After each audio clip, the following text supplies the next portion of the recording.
Welcome to the Deep Dive. We're here to break down complex topics into really practical insights, things you can actually use. And today, we're tackling something many people face, selling a home. Specifically, how to navigate that in a market that's moving fast, like we often see in Broward County, Florida. Our roadmap for this comes from a guide called Selling Your Home in Broward, What You Must Know. It's put together by Antonio Ortega LLC. Think of it as a solid blueprint to, cut through the confusion and help you get the best result when you sell. Our goal here is simple. Pull out the most vital pieces of advice from this guide so you feel ready, really equipped to make smart choices. And right off the bat, it's worth pointing out that this advice comes from a pro, Antonio Ortega LLC. They're highly recommended, and their expertise is focused on helping sellers succeed. In fact, there's a pretty significant offer mentioned in the material we looked at. Antonio Ortega LLC will contribute 10% of his professional fee towards your closing costs. That applies whether you're selling or buying, which means, real safe. You can get the full scoop on that by visiting CMA by email.com. Let me spell that out. CMA, like the letters, then the words, by email, then .com. Yeah, and having that kind of expert guidance is so important. Real estate isn't simple. It's this mix of market dynamics, which are always shifting, plus your own personal situation, and then all the strategic choices you have to make. Selling your home can be exciting, definitely a new chapter. But look, there are pitfalls too. Pricing is probably the biggest one.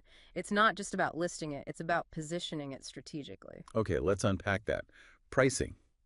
The guide calls it both an art and a science, Right. which I think is interesting. Because it's easy to fall into traps, right? Like looking at some online guessometer or just picking a number you wish you could get. Exactly. Those things aren't really grounded in reality. The guide talks about fair market value. And importantly, that's not defined by what you originally paid for the house or what you still owe on the mortgage.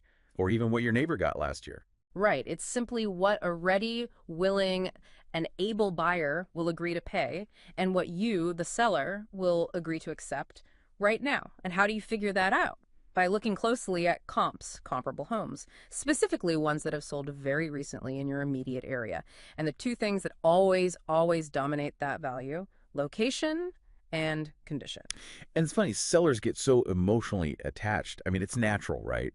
It's your home, full of memories, the work you put in. Of course. But buyers, they don't have that feeling. They're just comparing your place to everything else available in their price range. Yeah. They want the best bang for their buck. Totally objective perspective for them. Which leads to the big mistake, overpricing.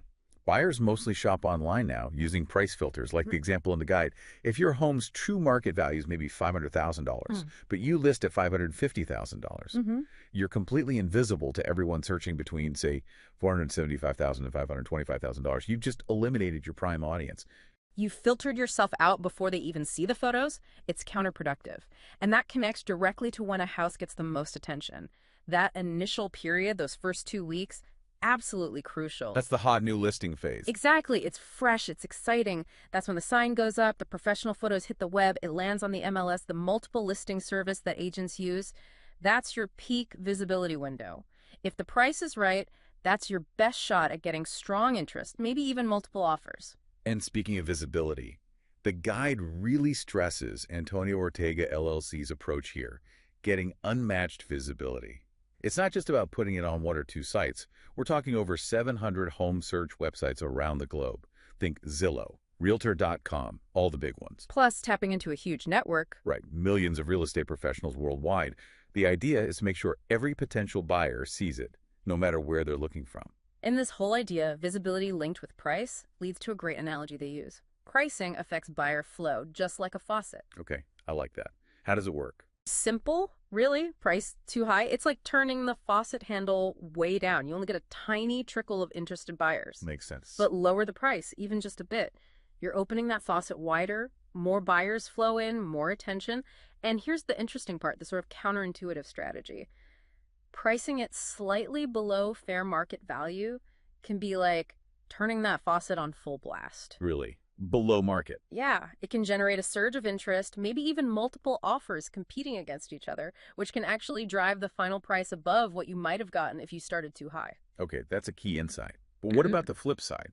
Let's say you do price too high, you get an offer, but then the appraisal, That's where it gets really interesting and kind of risky. Oh, absolutely. This is a huge potential roadblock. If you agree on a price, say $550,000, but the bank's appraiser comes back and says, nope, based on recent comps, this place is only worth $525,000. And what?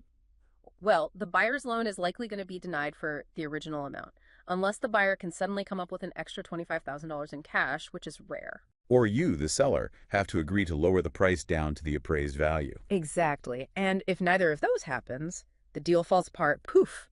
And the worst part is, while your house was listed as pending or under contract, you wasted those crucial first few weeks.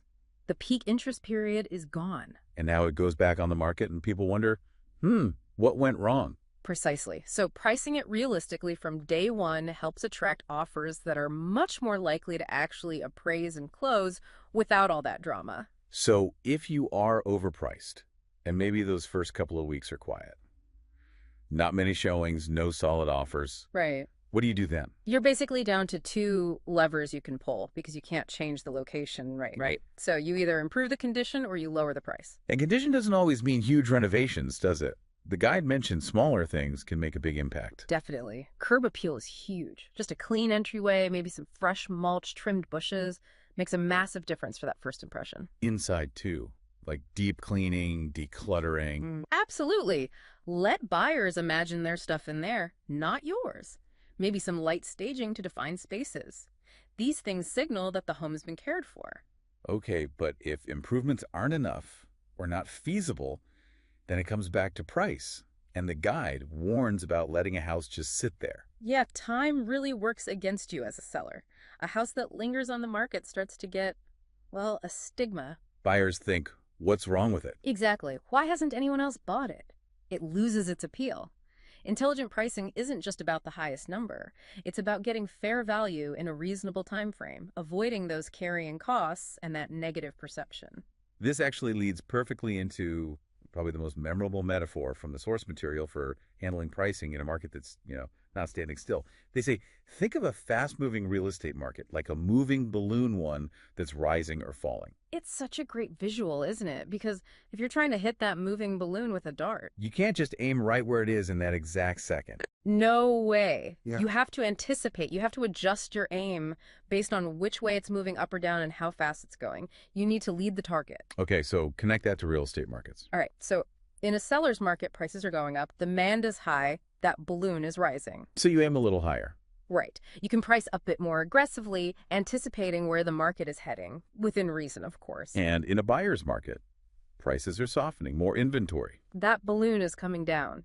So you need to aim a little lower, price it competitively, maybe even slightly ahead of the downward trend to capture a buyer before the value dips further. So the core idea is to make a successful sale, to hit that target, your price needs to align with where the market is going, not just reflect where it's been. Perfectly put. It's about foresight, not just hindsight based on old comps. And, the market can be fickle. It can change its mind pretty quickly if a bunch of new listings pop up, or if interest rates shift or buyer activity just cools off. Which is why having an agent who's constantly watching this stuff is key. Absolutely, that's their job. Antonio, for instance, is looking at homes daily, talking to buyers, analyzing real-time data. If he suggests a price adjustment... It's not just to get a quick commission. No, it's because he sees the balloon changing direction or speed, and he wants to help you adjust your aim before the market leaves you behind. It's about actually getting it sold. And the guide kind of boils this down to some fundamental real-world truths to remember. Things like fair market value is what attracts buyers. Overpricing pushes them away. Simple, but true. That first 2 weeks being your golden window. Yep. Location and condition are always the top drivers. The market tells the truth, but it can change. And delaying a necessary price adjustment just costs you time and money. We saw some great examples of this working in practice in the testimonials shared. They didn't name names, but the stories were powerful. Yeah. One homeowner from Plantation said something like, I thought it would take months, but we got a full price offer the first week. That pricing strategy was everything. Wow. First week. That's ideal. And another seller, this one in Davie, mentioned, the advice on cleaning and prepping the house was so helpful. I had no clue curb appeal mattered that much. See, it's the strategy and the preparation working together. And that preparation often starts with the agent really understanding your situation. The guide mentions, Antonio asks key questions up front. Right. Like, where are you planning to move? What's your timeline? Do you have a price in mind already? Can you describe the home's best features, maybe any drawbacks? So it's a tailored plan from the start. Exactly. It allows him to build a strategy specifically for your property and your goals. So wrapping this up, what's the big takeaway here? Selling your home, especially somewhere dynamic like Broward, it's a major step. But this deep dive shows pretty clearly, I think, that success hinges on, well, smart prep, honest pricing, and definitely working with someone who genuinely gets the local market. Absolutely. And maybe the final thought for you to consider is this. Once you grasp that market value isn't fixed, that it's like that moving balloon, it really empowers you. You stop reacting to old news and start acting proactively based on current realities. It's about setting realistic expectations so you can move forward with confidence. Peace of mind, really. Well said. And don't forget that offer from Antonio Ortega LLC. He'll put 10% of his fee towards your closing costs, selling or buying. That's a serious saving. Get all the info and your free home market evaluation by visiting cmabyemail.com. Again, that's cmabyemail.com. Take this knowledge and use it. If you have questions, Antonio's reachable at 954-648-6095. Text or call is fine. He even gives you this great 3-ring binder packed with local market info when you first meet. Super helpful stuff. Thanks for tuning in. Join us next time for another deep dive.